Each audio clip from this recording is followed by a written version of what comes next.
Oh, hello. Good morning, good afternoon, evening, good afternoon, evening. What is that? Good afternoon, good evening, wherever you are in the world, guys. Welcome. Good to see you all. And thanks for joining on a Saturday. Live shows on a Saturday. What a bad idea. It's the day that people want to relax and do nothing, not watch a guy sitting in a room talking about things. But anyway, thanks for joining in. I've changed locations. Usually I sit over there, but today I've taken it to the next level. I'm on the sofa and it's much more comfortable. And I'm joined by Mr. Snuggles, so that's always good. But where are you guys watching from? Let me know in the comments section. It's always interesting to know where everyone is. I thought I would start things at fucking Mr. Snuggles fucking falling down the sofa. I thought I would kick things off with show and tell, which is something I like to do because I'm lazy and it's easier to show rather than talk. So this is my new toy. I say new, I got it about 2 months ago. We used it for Natsuki the movie. What it is a super duper stabilized camera. So you press that on there and it should do something. Fuck. Okay, maybe I've broken it already. Definitely broken. Oh, there we go. So as you can see, it kind of moves on a gimbal like that. And if you want to get like good cinematic shots, this is a really good thing to use, because obviously if you're just using a standard DSLR like I normally use, there's a lot of camera shake and stuff. But we use this to follow Natsuki around. There's a new video coming out tomorrow, and there's a shot at the end of it of Natsuki walking towards Big Ben in London. And we followed him with this and then walked around the front of him, and it looks really, really good, like a kind of cinema style camera. But it's pretty good, a little bit flimsy, but it did really well for Natsuki the movie. It was definitely worth the $700 we spent on the damn thing. So that was pretty useful. And if you're going into film, recommend that. And all the nice, shiny, lovely videos people have of Japan, you know, those kind of nice music style videos where they have some music and then different clips of temples and slow motion and stuff. This is the sort of thing they use. So now I can do that and make pretentious videos as well. That's good. Let's see, where are you all from then? Australia, Sussex, San Francisco. Sussex, San Francisco. I think the person in San Francisco wins that one. Tokyo, Wales, Oregon, Austria, not Australia. I said Australia instead of Austria, didn't I? That's awkward. Tenerife, fuck you, lucky person. Brighton, nice. Australia again. William, he's from, where's William? Or is that just someone's name? Don't know. Singapore, Australia, the Netherlands. Some really nice locations there. Leicester. Oh. And the second thing I'll show you is I also got this crappy little HP laptop. It is really slow. It's pretty awful. There you go. But I got that because I like to write. As a YouTube person and a writer, I have to write quite a lot on the go. And taking a MacBook Pro, a fucking $2,000, $3,000 MacBook Pro out to like the coffee shop every day isn't a good idea. So I got that for that. And that is show and tell over. So that was exciting, wasn't it? But yeah. Cool. All right, where should we start? Got quite a few questions you guys have sent in today that I'm going to answer, but before that, let's go into the news. So July, busy month coming up, exciting month. I'm doing some filming with NHK World next week, which is kind of like the BBC of Japan. And it should be good. It's my first time to do anything with NHK World, which is broadcast to 130 countries. So could be good publicity. But it's a little bit worrying because I as someone who usually has total control over the things they make, to not have control is a little bit scary. And I know that I don't watch a lot of NHK World, but if you watch them sometimes, some of the presenters are a bit weird, and I know I'm not narrating the show that I'm in. So in the show, I'm doing 2 episodes. One of them is in Gifu Prefecture, which is in the Japanese Alps. And I'm going to this little village, probably the most secluded village in Japan, and I'm just going to go and talk to the locals and eat the local food. Should be quite nice. And then the second video is in a temple in Tohoku, and that should be quite cool as well. But they're both about food, which is very good because I like food. And but I'm a little bit worried because I'm not narrating it, so it'll be someone with a strange accent probably doing it. And I don't know, it could be good. Hopefully it'll be good. But obviously I'm going to make a video about it on YouTube, kind of promoting it, because I want everyone to watch it naturally when I have my 5 minutes of fame. So yeah, but that could be good. And what else we got? Going to Sapporo in Hokkaido with Natsuki to make 2 videos about the things to do in Sapporo and the food again in Sapporo. So that'll be really cool, especially as loads of people requested that I make some sort of stuff in Hokkaido. I've never been there, so don't know what to expect, but hopefully it could be quite cool. And the fact that Natsuki's going, originally it was just going to be me, but now that Natsuki's going, it should be really good. No matter what happens, it's going to be guaranteed entertainment, so that's going to be good. I'm also doing some video with Ryotaro. He's taking me to some sort of zip lining thing. As you know, probably, that Ryotaro seems to have some sort of obsession with trying to kill me, and he's taken me up a bloody cliff without any cables. All right, there was a metal chain, if you've seen it, but that didn't do much. And he took me up a ski slope in a blizzard, and that was the fucking scariest thing I've ever done. And now he's going to take me to do some zip lining and some other weird shit. So that should be cool, if not scary. But looking forward to that. There's lots and lots of videos with Natsuki coming out for some reason. I've got a whole pile of videos with Natsuki coming out throughout July, which is quite good in the run up to Natsuki the movie. So we've got Natsuki and I. The next video coming out is Natsuki's second English lesson, like the one we had in March, which was one of my favourite videos of the year, just because it's just Natsuki at his pure creative best, just coming up with stuff. We've got a box opening video, package opening video, so stuff that you guys have sent in, which I haven't put out yet, which is really bad of me, but that'll be coming out. I'm editing that tomorrow. We've got an Akihabara video as well, where we go around Akihabara just doing stuff for a day.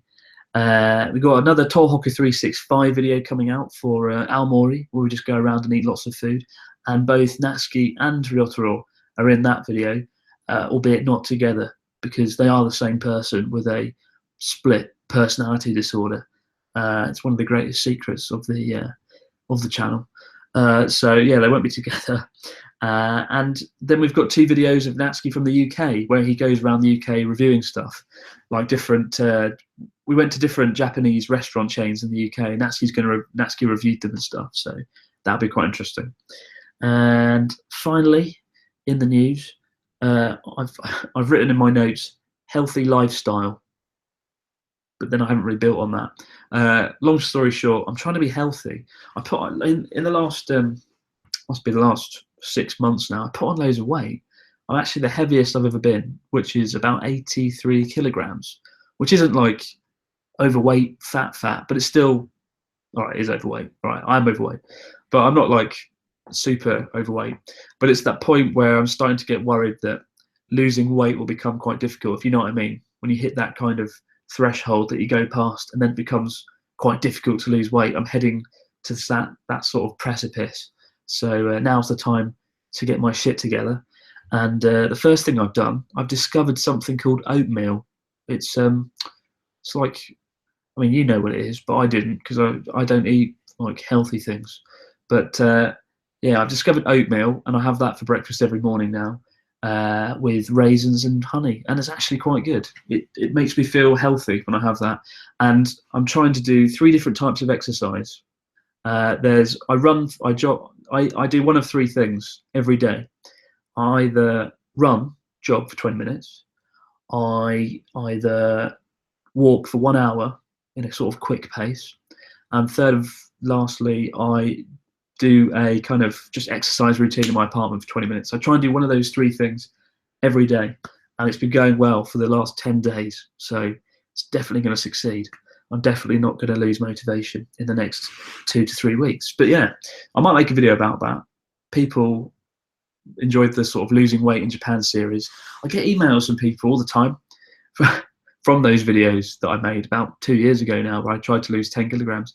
I get people sending messages all the time saying that those videos inspired them in some way. And I've completely forgotten about those videos. And people say, oh, you inspired me to lose weight. And in fairness, I didn't take them that seriously. I did lose 8 kilograms, which is pretty good, I suppose.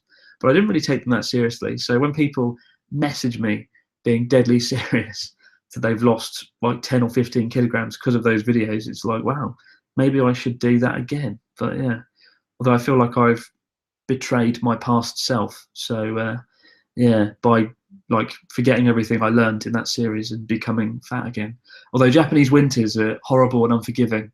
If you live kind of north of Tokyo, the winter is just fucking horrible.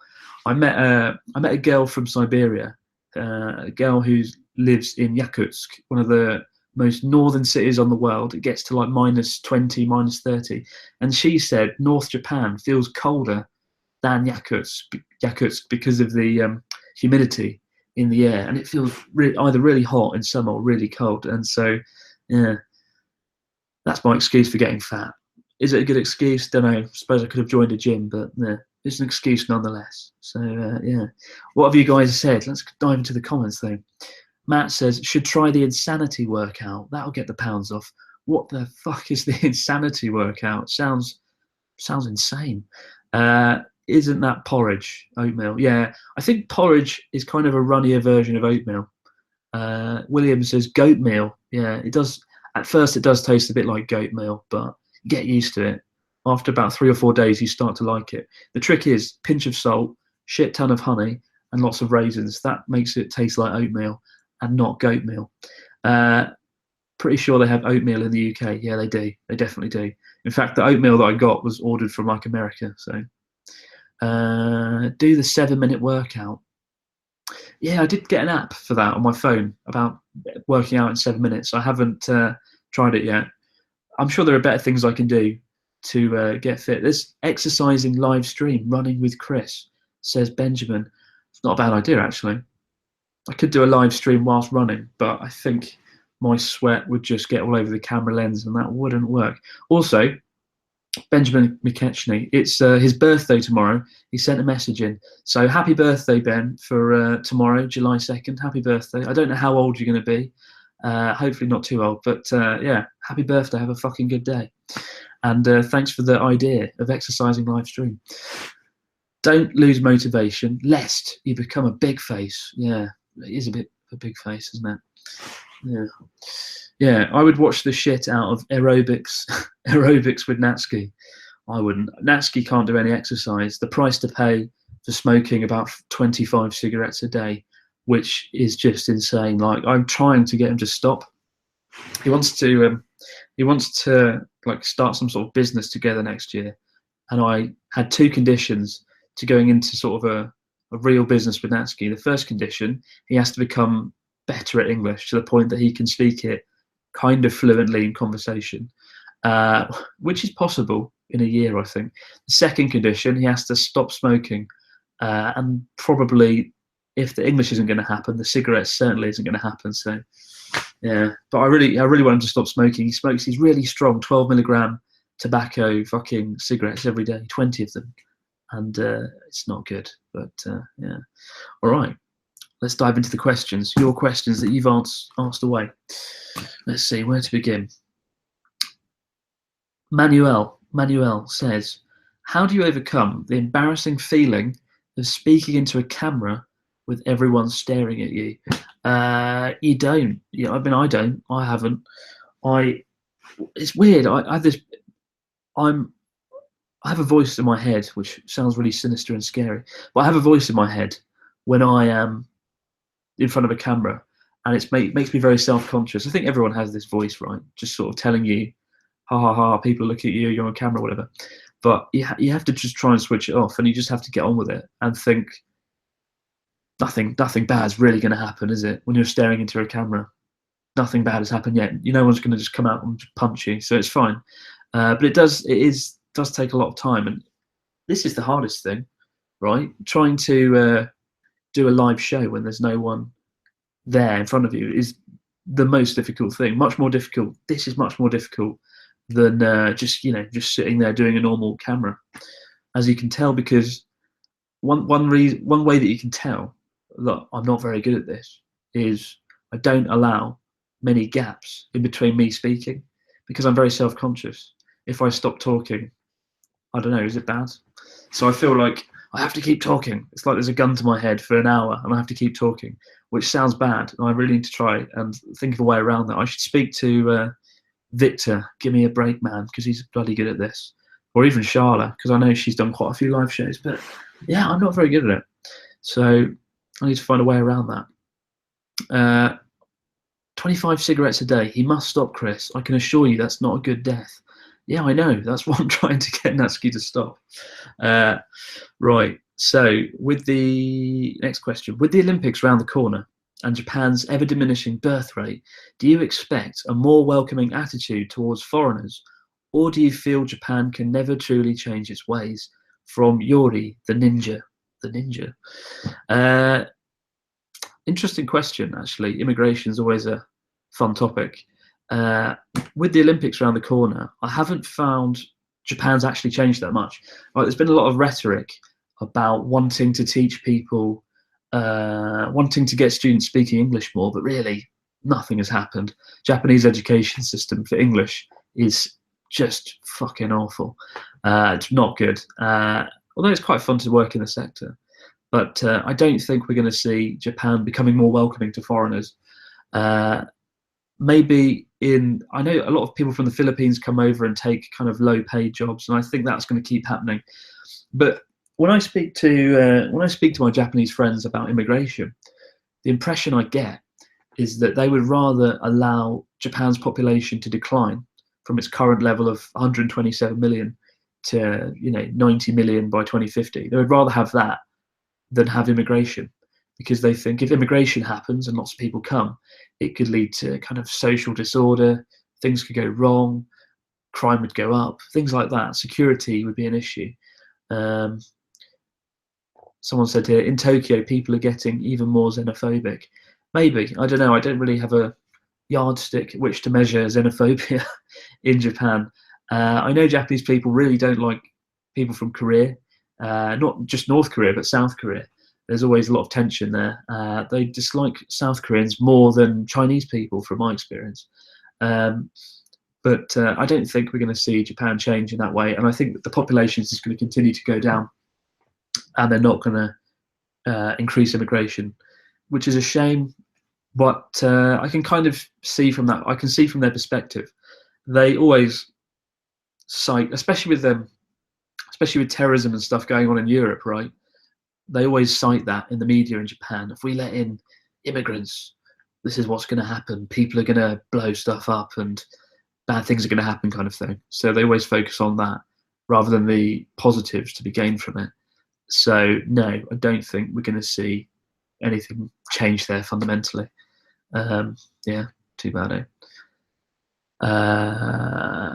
See what anybody said anything on the matter. They love Koreans in Shin-Okubo. No, says Manny. Shin-Okubo is the Korean region, the Korean district in Tokyo. Really awesome place, great restaurants, great atmosphere. But I think they're kind of ambivalent towards Koreans there. I know the Koreatown in Osaka, which is quite big, has protests quite a lot. So yeah, it's not entirely stable, unfortunately. So yeah, immigration, touchy subject still, probably not going to change, unfortunately. Let's see, next question. What videos do you enjoy doing the most and why, says Ash. The videos I enjoy doing the most are videos where I'm with someone in the video usually. Like, I love doing videos with Natsuki or Ryotaro, because it's a lot easier to have someone in the video to talk to, right? Rather than just sitting and doing it yourself. So it's always more fun. I love doing hate mail because it gives me a chance to be sarcastic in a way that I can't really do here, because people don't get the sarcasm in Japan, right? And when I do the NHK World gig next week, when I film there, I'm going to try really hard to put sarcasm in it, because it's aimed at foreigners, not Japanese viewers. So I think I can get away with it. So yeah, videos where I can just be sarcastic, really, and be evil. And videos where I can kind of script it out a bit first, which, like the video 2 days ago, 21 things to do in Japan, wasn't as well scripted as I'd like. It wasn't that great a video, let's face it. You know, it wasn't. 21 things to do in Japan was a bit of a rushed video. I didn't really enjoy it. That's the good example of video I don't like. I like to find things that are kind of quirky or weird or different, like the mummy video we had earlier this year, or the robot hotel thing. That was quite fun. But yeah, the hate mail video has been one of my favourite videos. I love English, crazy English videos. That's probably my favourite. Just finding weird English. I wish I could do that every week, but I think I don't know if I can find that much. There is a lot around, but it's more difficult to find than you think. All right, let's dive into the comments once more. Matt says, this dislike of Koreans, is it like British people hating on Germans? Friendly banter, or do they actually dislike them? No, it's a lot worse, trust me. The friction between Korea and Japan is far, far worse than like British people and Germany or British people in France. It's a whole nother level. Like they really do hate each other because mainly because of the comfort women issue, the brothels from World War II. The Japanese kind of deny it a bit. The Koreans obviously raise it all the time, and yeah, so that's the main reason it doesn't go down that well. Your recent video was amazing because it quoted me, says Louise Newton. Which video? I quoted you. Was it the 21 thing video? What was your comment? What was your comment? All right, next question. What's a good gift? That's a good question. What's a good gift for a host family? Says Clark. That's a good question, actually. So if you're coming over and staying with a Japanese household for like a few days or a few weeks, what should you bring? I would recommend bringing food or drink from your town or your local area. That always goes down well. For example, when I get like souvenirs from the UK for Japanese friends, when I come back, I usually get stuff like tea or British alcohol, cider goes down well, tea in general. So yeah, things like that. Local food, local drink from your place that you can give a bit of a story to. Things that you can't get in Japan from your local town. That always goes down well. Yeah. Yeah, that's a good idea. Next question. What is the biggest disaster while filming? Well, if it's Natsuki the movie, I think we know what the biggest disaster there was. Fucking backflip onto his head and nearly break his neck. But actually, two things. First, sound. Sound always fucks up.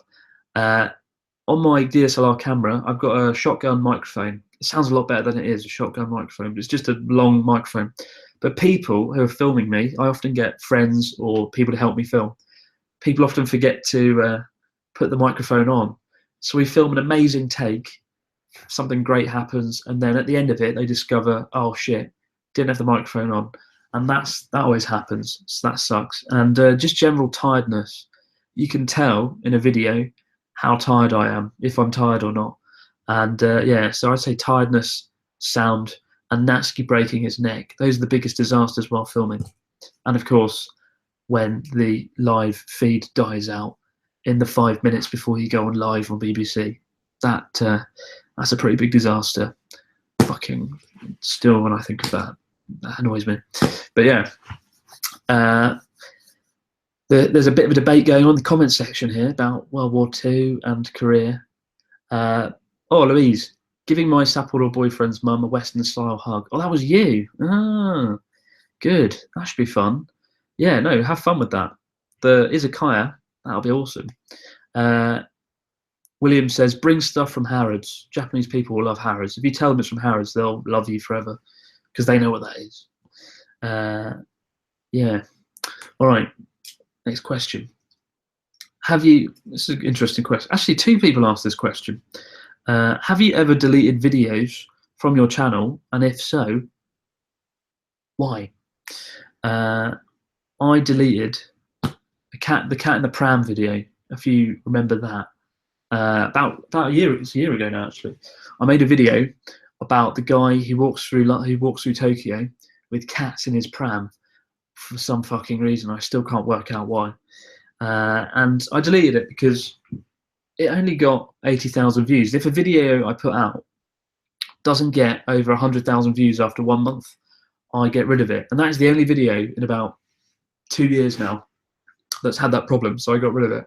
And I think the reason it didn't get good views was because it just said something like Tokyo. I think the title of the video was Tokyo Catman, and it was too fucking vague. So people were like, "What even is that? I'm not going to click on that." Tokyo Catman. But it was a shame because it's quite a weird, unique, funny video. And there was yesterday actually, I was on Facebook scrolling down the news feed, clogged up with videos, and someone had put up a video of the Tokyo Catman, this guy, and it had 1.2 million views. And I was like, fuck, damn it, why didn't I put my video on Facebook? Because people don't even have to click on it there, it just shows up, right? Guy with a pram full of cats. So that was a real shame. Also, I had a really big problem trying to work out whether I should put cats in a pram or cats in a stroller in the title, because in America you don't have the word pram, it's a stroller, and I didn't know that. So I kind of had a bit of a conundrum there. Do I have the British kind of word or the American word? And that caused the problem. So yeah, fucking cat in a pram video, I hate it. Yeah. Any reason, good question, any reason why you have that personal rule in place, 80,000 views after 1 month? I have it in place because it's good for your, if you go into YouTube, it's good to have a benchmark number, and you should expect all your videos to go above it after 1 month. Also, 100,000 looks nice, right? When I go on my sort of portfolio video page, right, on YouTube, if I see a video, all the videos have 100,000 views, and if I see one with less, with 80,000, it's kind of like, oh, it's ruining the view kind of thing. So that was why I got rid of it, especially as it was the only one. Another video I got rid of was promoting an event in London about 2.5 years ago. I promoted some event in London and just didn't need to be up there anymore. It wasn't even a proper video. And another video that I considered removing was the was the live show I did. It must have been 2.5 years ago now, right? Like 2, yeah. I don't know if any of you saw that. I hope not. But yeah, the live show from 2.5 years, it's still actually on there. I didn't remove it. But I thought about removing it because that was just a shit show. Quite literally a shit show. I did it with, yeah, David says, oh my God, the live show that was chaos. It was so chaotic. It was almost funny in a kind of comedic way. Yeah, it was awful. But I mean, it was good. It was good that I met Simon and Martina, the awesome YouTubers who've just moved from Korea to Japan last year. Eat Your Kimchi. I think they're now just called Simon and Martina. But I met them and they were good on the show. They kind of helped me out. But I was basically thrust into this live show in the Tokyo YouTube space, and I had 90-minute show. I was jet lagged because I'd just come over from the UK, and then I had 2 days to get over the jet lag, which isn't enough if you're flying from Europe to Japan. It takes more like 2 weeks for me anyway. I was jet lagged. They put a script in my hand because it was kind of a sponsored video, but they're not, because it was set up by Yummy Japan, who are my multi-channel network people, and they wanted to do it to raise their profile a little bit, but also just for my channel for publicity. But they put this script in my hands about the night before and said, we want you to do this. And I couldn't memorize the script. I was so tired. And then, worst of all, and you can see it if you watch the live video, I had a fucking live studio audience of about 150 people, half of which were Japanese and didn't know really what I was saying. And so to kind of engage the Japanese people, they also put on the sofa alongside me, they put like 2 other YouTubers from Japan. Megwin is one of them, and Dekakin. He was a nice guy, kind of chubby dude. Dekakin, Dekai in Japanese means fat. And so his channel is a parody of Hikakin, who is like one of the biggest YouTubers in Japan. And yeah, so I was on this sofa trying to remember this script that they put in my hands the night before, trying to run this fucking live show with a sofa with 1, 2, 3, 4, 5 people on it with me. And it was fucking chaos, as you can see. I reckon if you haven't seen it, go and watch it for a little bit just to see how mental it was. There was all these different sponsors they brought on board as well that I didn't know about.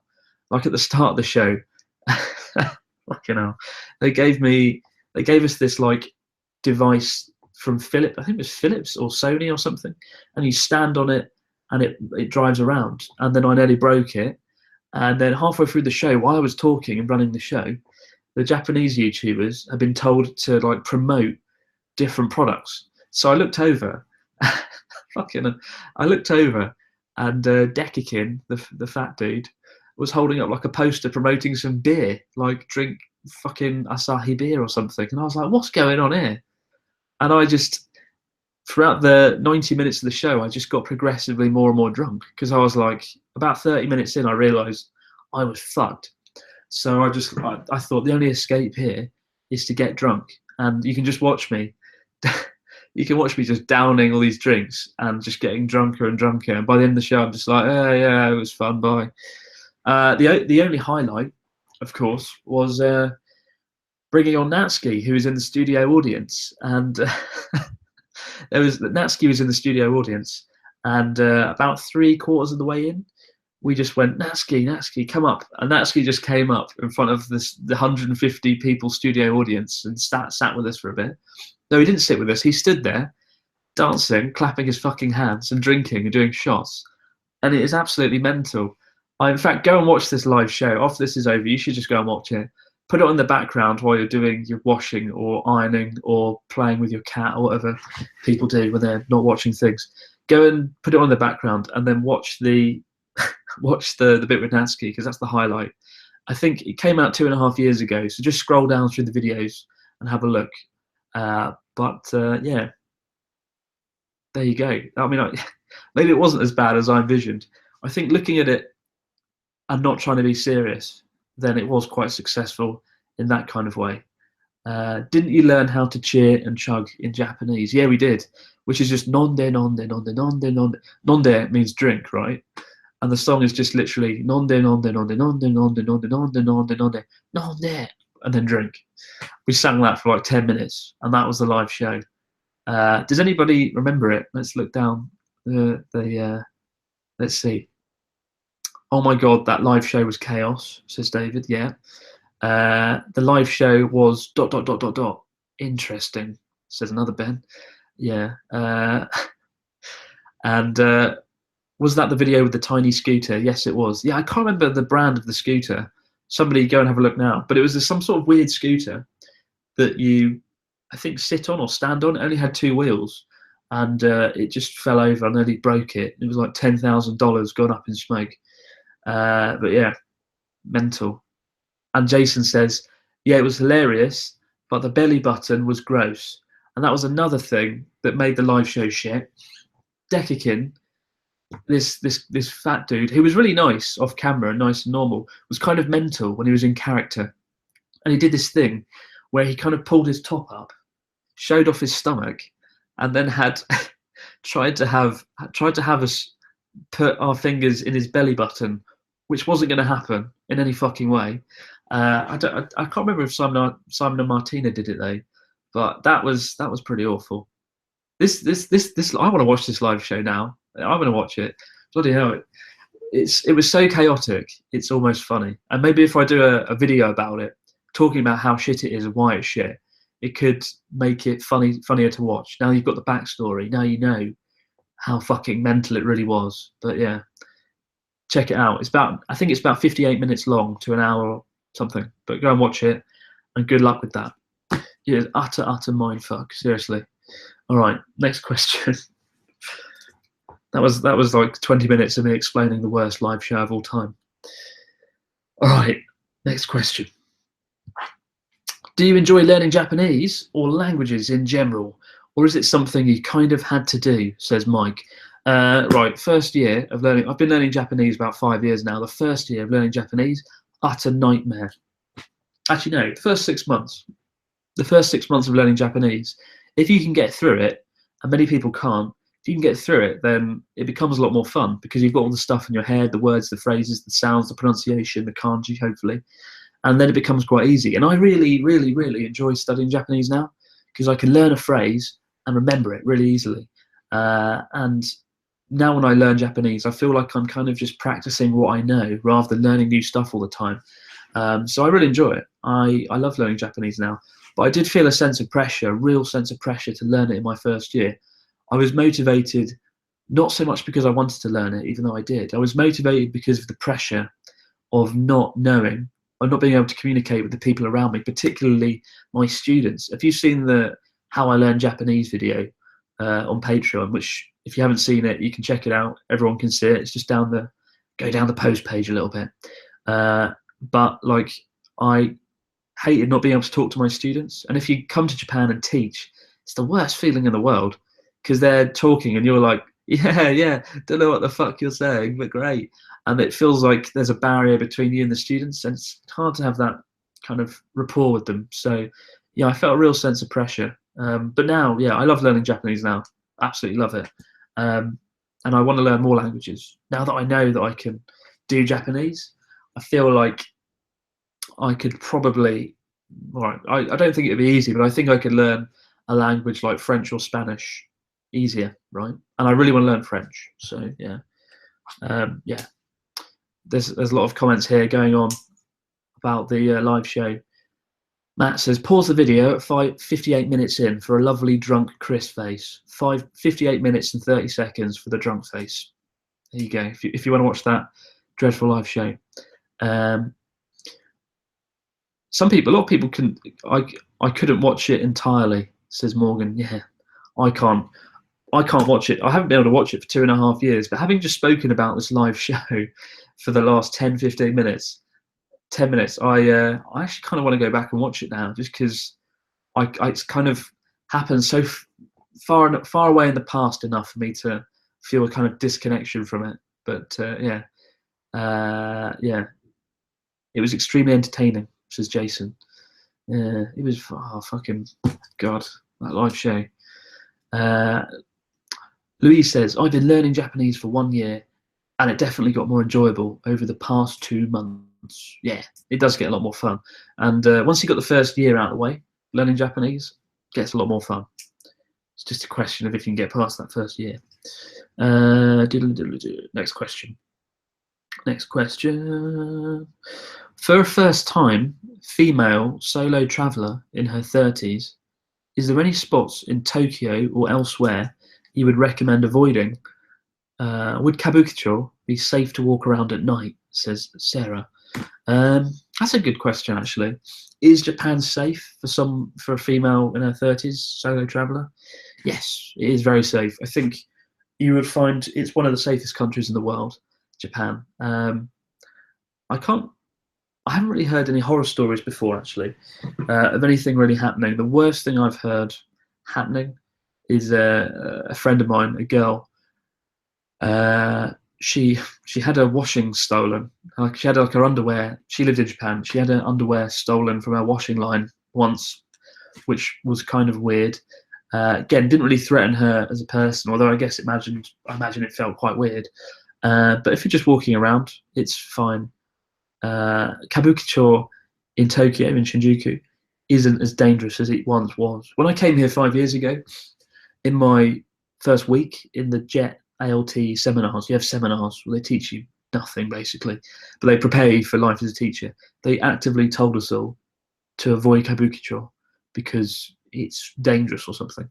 And it felt, in 2012, 5 years ago, Kabukicho did feel quite intimidating when you went round it, because every step of the way, someone would be trying to drag you off into a bar, some kind of, it wasn't nice. It just felt kind of grimy and dirty. And if you went somewhere like Robot Restaurant, which had just opened, I think, in 2012, if you went to the Robot Restaurant, everyone in there was Japanese. When I went to Robot Restaurant for the first time in 2012 for that video, the third video I ever made, you can see that there's no other foreigners in there apart from my friend. It was just me, my friend, and like 300 Japanese people. And when I went to Robot Restaurant last year, I swear, no lie, 300 people, probably about 10 or 15 Japanese people within my, that I could see. And that is a really strong indicator that Kabukicho has changed. In the run-up to the Olympics, the Tokyo government has tried to cleanse it and make it more tourist friendly. So yeah, Kabukicho is safe. I can't really think of anywhere that's dangerous in Tokyo. Just be careful if people try and drag you off to a bar, because they'll lace your drinks with shit and then they'll try and make you drunk and take your credit card, which is quite a common thing that happens. But yeah. All right. I think I've fallen in love with my Japanese tutor. Wow, that's nice. Does he love you as well? Does he love you back? That sounds quite romantic. That could be a good story for a romantic film. Falling in love with your Japanese tutor. Hi Chris, please say hi to my daughter. Yeah, she's a big fan. Yes, I want to say hi to your daughter, but I don't know how to pronounce that word. Kira? You're gonna have to help me there. Ciara. How's that spelled? Kira? Shit, I wish I should know. But hello to your daughter. Hello to Michael Price's daughter. Yeah. Oh dear. I wish I knew how to pronounce that name. Ciara? Kiara? I'm just gonna stop trying. Yes, I said it right. But don't know which one it was that I said right. But yeah, hi to your daughter. Hi to Michael Price's daughter. Never felt safer anywhere. Yeah, honestly, in the 5 years I've lived here, I don't think I've ever felt threatened. Yeah, I've honestly never felt threatened. So yeah, compared to somewhere like the UK, Tokyo, just Japan in general is incredibly safe. So yeah, don't worry. How can I view your Patreon videos as they are private? I can't find links to them on Patreon, even though I'm subscribed. Really? You can't find Patreon videos? Just Patreon's a little bit annoying. You have to go down the posts page. So there's loads of posts on Patreon. On this Patreon, you have to go down, unfortunately, and try and find the links there. But what I will do is, I'll do a big mega post, a mega Patreon post, like tomorrow, with all the videos that have come out so far in the last 11 months that I've been doing Patreon now. 11 months, bloody hell. I'll do a big post where you can find all the content, all the articles and videos and things. And hopefully that'll help. Sorry about that. It's a bit annoying with Patreon. I'm heading back to Akihabara for vacation next January, just trying to find some time to properly study. Passed the N4, but without active practice with someone, it's just book learning mostly. Well done on passing N4. That's one more N test than I've passed, which is kind of bad actually. There's 5 test levels for Japanese, JLPT N5 through to JLPT N1. I've taken number 2. And I almost passed it, but then I didn't, and that's kind of shit. I was so close to passing, god damn it. But yeah, N4, good though. If you keep going with that, it's a good way to go. And great for your CV, right?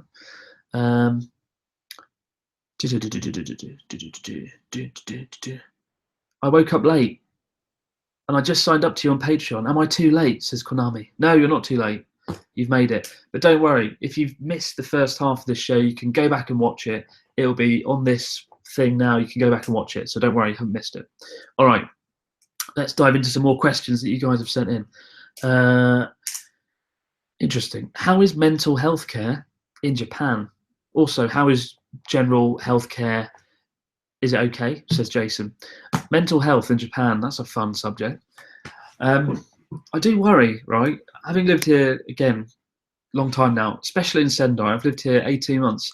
And every day, if I go out into Sendai, catch the train, walk around, wherever, I see a lot of people with mental health issues, way more than I've ever seen in the UK. And that's quite troubling. Like, I was in Yokohama, actually, a few months ago, about 2 months ago, walking down Yokohama with my friend. And in the middle of the road, there was a woman just screaming, going, ah, ah, ah, hitting her head with a handbag just over and over and screaming and running. It was terrifying. My friend was in Starbucks about 2 months ago, and some guy just walked in and started kicking all the chairs, and then started kicking. My friend described it as started kicking himself. Don't know how you can kick yourself. Well, maybe it's possible, but yeah, people had to drag him out. And I do see a lot of people with mental issues. I see a lot of people sitting on trains who are either talking to themselves, talking to themselves, or are twitching kind of nervously. And it worries me. It does worry me. I think a lot of people in Japan suffer from burnout. You know, overwork is a serious issue here. And regularly, if you're in Tokyo, your train might get delayed because someone has just thrown themselves in front of the train. So it's a serious issue, mental health in Japan. And I do worry that it's not taken as seriously here as it is in other countries. I mean, I had about 2 years ago, I had kind of real anxiety issues for the first time in my life. You probably think, oh, he's not someone who would have anxiety issues. He's a cocky, overconfident dickhead. And I might be, but I had some anxiety issues. And I know for a fact if I'd been in the UK, I would have gone to a doctor or someone and talked through them about it, because it was that serious. But while I was in Japan, I felt like it's not something I wanted to deal with, because I thought, I just picture going to a doctor and I would have talked to them about it in English. Their English might not have been very good, and they might not have understood, or I don't think they would have been as empathetic or sympathetic as they would be in the UK with dealing with an issue like anxiety. So I never went, and I had to kind of deal with my anxiety issues myself by studying philosophy. I've kind of considered making a video about it, but too many people, not too many people, but there's loads of videos already on YouTube about people talking about their story, and I didn't really think it fit my brand image, my, kind of sarcastic British guy in Japan kind of image, talking about anxiety issues. So I kind of got over it, and I got over it just by reading lots of philosophy. But yeah, so I don't think it would have been dealt with very well in Japan though. So yeah, I never went to a doctor about it. That said, normal health issues are kind of dealt with really well in Japan. Hospitals are beautifully clean, the staff are really great, and yeah, it's actually quite good. Apart from my doctor, I've got a doctor in Sendai who's nice enough, but a little bit questionable. I had what's it called? Endoscopy. They put a cable down your mouth into your throat. Worst experience of my life. But that was horrible, and I do wonder if he did it correctly. They're supposed to put some anaesthetic in your throat, but it didn't fucking work. And I always pictured an endoscopy being like a little thin fibre optic cable. It's not.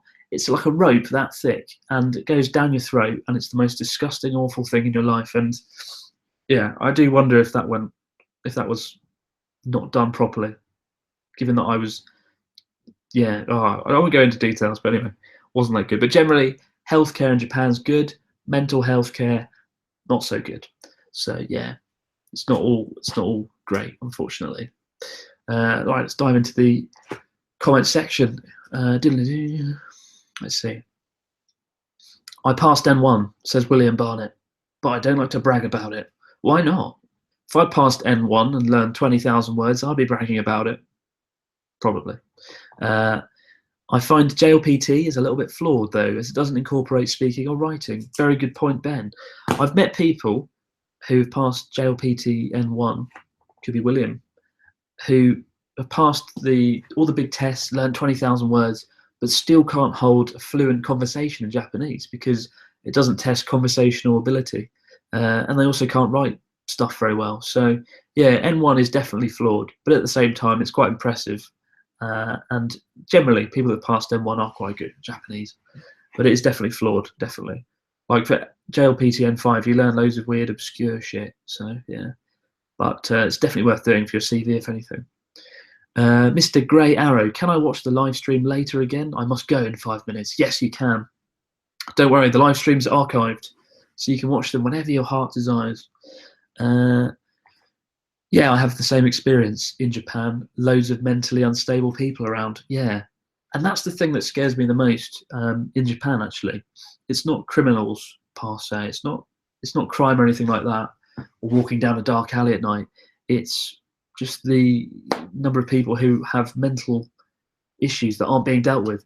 Another example I just thought up again. Actually, I was in bed a few months ago, asleep, woken up at 3 a.m. by someone outside just screaming for about 30 minutes before I think the police came and dragged him off. But he was just screaming outside. Someone's outside one of the apartments, just going "Wah! Wah!" for half an hour. That was fucking scary. So yeah, I think that's the one thing that really does scare me in Japan, and it needs to be dealt with. Your videos are great. Do you have lots of outtakes? Do you prepare some jokes before you start recording? And does anyone help you out? Tips, there's lots of questions here. Do you have lots of outtakes? Yeah, but they're not funny. It's usually me repeating the same phrase over and over in different ways of saying it, and I don't think it's funny. If I did have good outtakes, I'll definitely show them though. If I'm filming with Natsuki, there's always quite a few, so I should probably do some outtake stuff. Do you prepare some jokes before you start recording, and does anyone help you out? I prepare 50% of my jokes maybe before I start recording. I don't know. It's difficult. If it's a travel video with someone like Ryotaro where we go and travel, I make up the jokes. I make up everything just on the way, right? Like that, the Sado Island video from March. If you watch that, in the last sort of third of the video, we just talk about sausages. Talk about sausages for like 2 or 3 minutes. Instead of the beautiful island of Sado, we are embroiled in a heated debate about British sausages versus German sausages. Apparently German sausages are better. Maybe they are, I don't know. But yeah, so I guess that's a joke. But things like that just happen on the go. So half of it's scripted, half of it you make up. And tips on making my content interesting for others. Yeah, I would say, I give this advice to any YouTuber person I meet. Make videos that you think other people find interesting. You know, I always, when it comes to making a video, and I'm going to make a video this month actually, the Patreon exclusive video for this month, like the How I Learned Japanese video the other month, is how I make a video. And it's a fucking nightmare process, I can assure you. But I usually start by thinking of the title of the video. What title do I want? What title? And then I sort of work my way back from there. Sometimes I think of a joke and I base the entire video around that joke. But it really depends on what it is. But I'll be talking about that in the video later this month, so keep an eye out for that. Some people asking me to make the video about my anxiety on Patreon. I'll think about it. It's difficult for me to talk about because I've actually forgotten a lot of those feelings I had of anxiety. I've kind of forgotten them thanks to studying philosophy. The only reason I think about making it is because I think it could help other people, talking about how I dealt with it, rather than, oh, I was anxious, it was horrible, I felt like this. I'd rather talk about how I got over it. And it took about 6 months of like studying philosophy and reading philosophy every day. But that could be useful, so I might do that. Endoscopies aren't fun. I've had one. Yeah, you know what it's like. I hope you were put out. I hope you were knocked out for it, Louise, because I wasn't, and it was fucking horrible. New shirt designs in your inbox, says David. David, thank you. I'll check them out and get back to you later on. David's the lovely person who's been designing t-shirts that will be announced later this month. There's some really good designs for the t-shirts there. I'm really excited because these are pretty good t-shirt designs. So yeah, you'll see them later this month. In my class, there's a lot of Chinese and Korean students preparing N1 while I'm doing N3. It's tomorrow because of kanji and vocabulary being so easy. Yet, I think I've better conversation skills. That's really interesting, actually. Yeah, Chinese people at a major advantage whilst learning Japanese, because obviously they use the same writing system. Kanji in China, I don't know what it's called, but I was passing through Hong Kong the other day and I was amazed by how much stuff I could read. It was really cool, actually, because they use the same alphabet system. So, yeah. But the fact you've got better conversational skills is a major bonus. So, yeah. Your website seems a bit out of date. Is it no longer used to post news, says Jason? No, I don't really use it. I've been working with a friend on building a new website, and it's a travel website.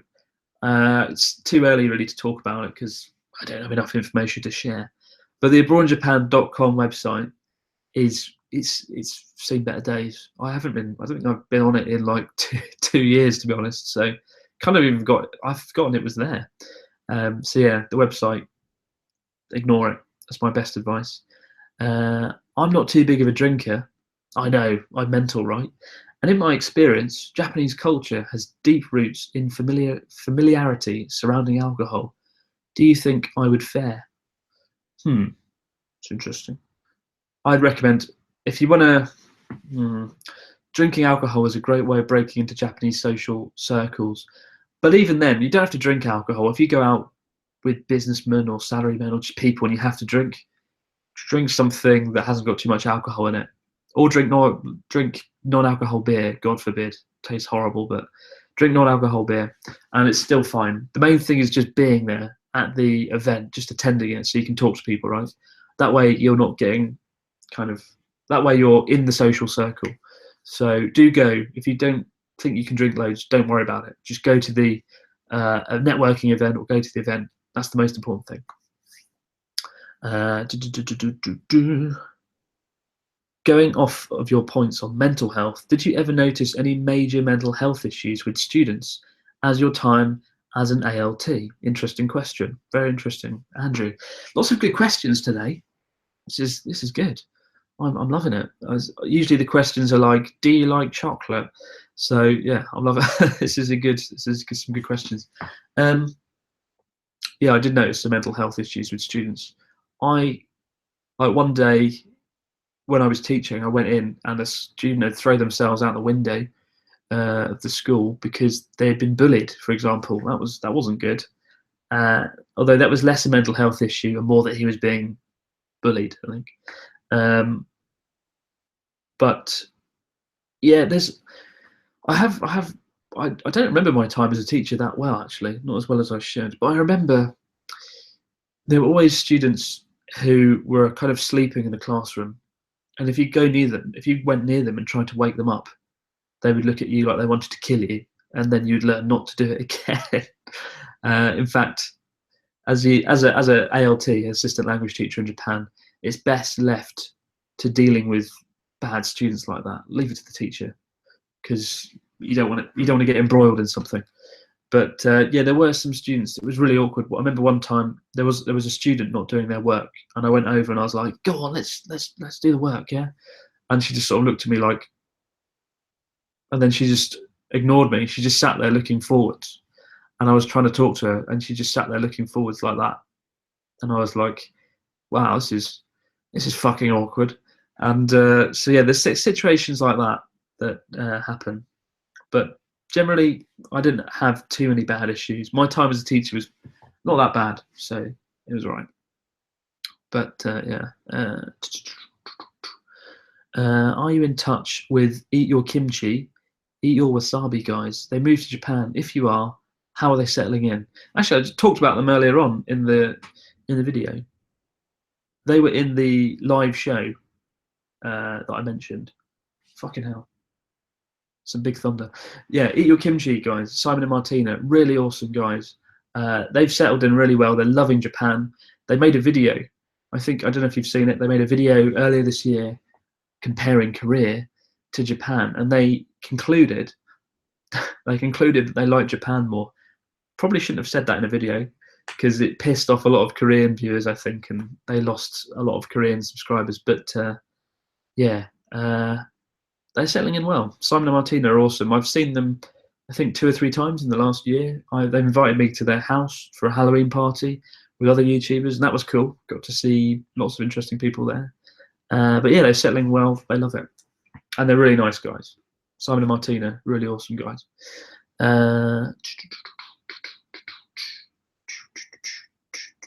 Chris, what is your advice for getting through a shitty job every day? Says the Mighty J. Well, Mighty J, I had that problem before I came to Japan. I was working in an office doing Excel spreadsheets, and the way I got through it was by, and as cliche as it sounds, was by having a dream. Sounds so awful, but I had it was a horrible job. I used to get up at 6 a.m. and sit in front of Excel spreadsheets and just it was horrible. Just doing Excel spreadsheets, no creativity, utter boredom, horrible job. The way I got over it was by picturing myself traveling the world, doing cool stuff, and being in Japan in 3, 4, 5 years' time.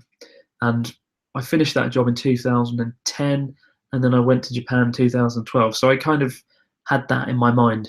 3 years in the future, I pictured myself being in Japan. So either leave your job and do something else, or quickly leave your job. As someone in the comment section just said, just change job as soon as you can. There's no glory in resisting, especially as you only live once. Again, another cliche, but try and live your life the way you want to live it. I try and look back on I'm making a video on this actually. I'm making a video on it, but try and imagine yourself on your deathbed. Sounds horrible, sounds depressing, but imagine yourself on your deathbed, looking back at your life. How would you want it to look? And I often do every day. I do that. I reflect on death for just about a minute or two, and I try and think, what do I want my life to look like? And the way I want my life to look is like a movie where lots of cool, crazy shit's happened, and I've got lots of stories and things. And I'm doing that now, so that's cool. But yeah, try and picture yourself on your deathbed. What do you want your life to look like? Where do you want to have gone? Who do you want to meet? What do you want to do? Do you want to start a business?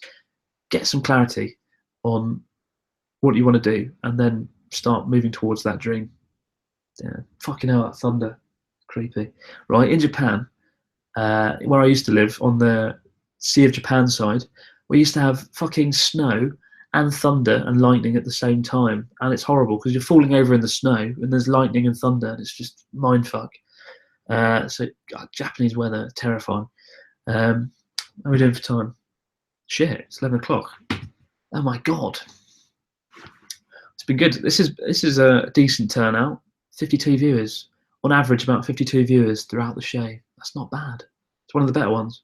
If you're wondering why I'm not talking loudly, it's because one of the shit things about Japan is the apartment walls are made of paper, and I'm conscious about, I don't know, keeping people up or annoying people. So yeah. So sorry if my voice hasn't been loud enough. Although I think I'm close enough to the laptop that it hasn't been an issue. Yeah. All right. So final 2-3 minutes. Ask away all your questions. I'm going to go through the comment section and shoot through the comments. So let's dive in. Ben says, do you like chocolate? Ben, no, I don't actually like chocolate. I do like chocolate, but I can't eat chocolate anymore. That's kind of one of the reasons I had the endoscopy thing, because every time I eat chocolate, my stomach feels like it's on fire. So I like chocolate, but I can't eat it. It's a bit of torture. It's pretty shit. Yeah. So, what advice would you give to someone who wants to teach in Japan who has a spouse? Says Kayla. I would say it's possible. The JET program or Interact, the two biggest programs, they allow you to come to Japan and teach here and bring your spouse. I know a few people that have done it, so don't let it put you off. Only thing is, I don't know. I think your spouse can get a job. I think your spouse can work part-time. So you have to make sure they'd enjoy it. Or maybe if they've got money saved up, it's not an issue. But yeah, don't let it put you off. Is there any YouTubers you would like to collab with, even though it's not really your thing? Says David. To know, is there any YouTubers you think? Anybody? Is there any YouTubers you think I should do a collaboration thing with? I've been thinking about doing something with Dogan. In fact, we probably will do something. If you've seen Dogan, he was on one of the live shows we did, I think in April or March. But he's really cool. He speaks Japanese fluently. Really good guy. Great sense of humor. Thinking of doing videos with him. So yeah, but I don't know. Collaboration videos, I've never really been into them, and I don't know that many other vloggers in Japan who share my sense of humor. So it's difficult, isn't it? I'm going quickly looking for a question. Do you get an international or Japanese driver's license? First year, international driver's license. Thereafter, Japanese driver's license. Have you had the new red Family Mart fried chicken? Says Ben. Ben, no, I haven't. As I mentioned earlier, trying to stay fit, trying to lose weight. Family Mart. If I have Family Mart fried chicken, kind of ruins that plan. So no, I haven't. But I imagine it's quite good, and maybe I'll try it if I walk into Family Mart anytime soon. How's the exercise going? Says Andrew. Last 10 days, I've been exercising. I think I've exercised 6 out of the last 10 days. So, yeah, kind of going well. But room for improvement, definitely room for improvement. Would you prefer an army of hamsters a plane full of foxes, or a real live cat bus? Fucking hell, it's a difficult one, isn't it? Army full of army of hamsters, a plane. Flipping out, it's a difficult question for 11 p.m. on a Saturday. A plane full of foxes, because I'd hope that I'd get the plane with it, and a plane would be very useful. The foxes, they're just a bonus, but the plane, that would be very useful. So yeah, a plane full of foxes. Don't know what I'd do with the foxes though. Start a better fox village. How do I get a Japanese wife? Says Van Arch. Van Arch, you're the same person who said I've fallen in love with my Japanese tutor earlier on. So I don't know. Maybe the Japanese wife tutor, are they the same thing that you want? To get a Japanese wife, I don't know, be charming, take them out for dinner. Eating out is always a great way to a Japanese woman's heart, I've found. Going out to a nice restaurant. Work, identify, market. Some very good advice there from Louise about getting a good job. What would you do if you were stuck on top of a plane at an airport while there is a bomb alert and they are suspecting you from carrying a bomb? Fucking hell, what is this question? I'm not even going to answer that. It's far too complex for me to answer. Dogan is a good idea to collab with. Otherwise, just stay with Natsuki and Ryotaro. Exactly, and that's my thinking. Or maybe just find more Japanese people. I'd love to put my friend Yuki in more videos. If you've seen Yuki, the dude in the Marmite video, or the guy, he's the same guy from the hostel. My favorite place in Japan. The video I released in August last year. The guy who loves tiny beers and thinks he's Harry Potter. I'd love to do more stuff with him. He's got an amazing sense of humour. In fact, I'd argue he's even funnier than Natsuki in some ways. So I'd love to do more with him. Internet speed where you live, says Jason. Internet speed where I live, it varies. I don't know what the video quality is like tonight. Hopefully it's quite good. I mean, that should be the ultimate marker of internet quality. So yeah, if the internet's good tonight, then you know it's good. But generally, Japanese internet's pretty fast. A lot faster than the UK anyway. I'd like to see you have a good old hangout with Stu in Japan. I think his channel is Where's Stu now. Yeah, Stu's not in Japan at the moment. He's really awesome. I was with his co-partner, his co-friend Haruka the other day, who's got a really good channel called Bomb Arrow, and he does loads of special effects and stuff. I'm thinking of doing a video with Haruka. Bomb Arrow is the name of his channel. But him and Stu come hand in hand. And I think they've got a music video coming out this week where they mention me or something. More, I'll retweet it on Twitter when it comes out. David says, feed the foxes into the engine. It's the next level there of the foxes in the plane conversation. Put the foxes into the engine. What a lovely thought for a Saturday night. Putting foxes into a jet engine. All right. Lots of people saying, yeah, put Yuki in. And everyone's saying the video quality is good. Fuck yes. I'm really happy about that. I'm really happy about it, because the worst thing is having shit video and sound quality when you do a live stream, right? But that's made me happy. And I will go to bed in the next 2 hours with a smile on my face, knowing that the stream has gone according to plan for once. So, good. All right, guys. So, I think we'll roll up. Shit, how do you say finish in a colloquial expression? I think we will. Fuck, Jesus Christ. What happens to me? After 10 p.m, my brain just sort of switches off. I think we will wrap it up. There we go. Yes. This is why I don't do videos after like 8 p.m. My head's just like, good question. When's the next live stream? The next live stream will be sometime around the middle of July. It would be great to do a live stream when Natsuki and I are in Sapporo. But then again, I don't actually know. It's probably not a good idea because we don't have much time to film. We only have a 3-day window to film. But the next live stream will be sometime in the next 3 weeks, I would say. Seeing as we've just had one at the start of July, kind of want to wait until the middle or the end. And then I would have done stuff with NHK World, and I'll be able to tell you if it's going to be good or shit. Hopefully it's going to be good. But I look forward to telling you about that and telling you about all the weird and wacky stuff. And the next video about Natsuki's English lesson will be out hopefully tomorrow or Monday at the latest. And so, yeah. But for now, guys, brilliant. Thanks for joining. And loads of people have finished my sentence by using the phrase "wrap it up" or "wrap up." How did that not come out? Seriously, what's wrong with me? All right. Well, wherever you are in the world, have an amazing day. And yeah, check out the live show from 2.5 years ago, where everything went to shit. If you've got nothing better to do today, because it's just mental. And I think now that I've told you about everything from what really happened, the real behind the scenes story, you can really appreciate the madness and the insanity a lot better. And I'm going to go and watch it. I'm going to go and watch it now, actually, and look through it and cringe. All right, thanks, guys, and yeah, I'll see you in the week. So yeah, and thank you to everyone who's new, who's been in the live stream. I hope you've had fun. Great. All right, guys, see you later. Have a great Saturday, and goodbye from Mr. Snuggles. Oh dear, actually, shit.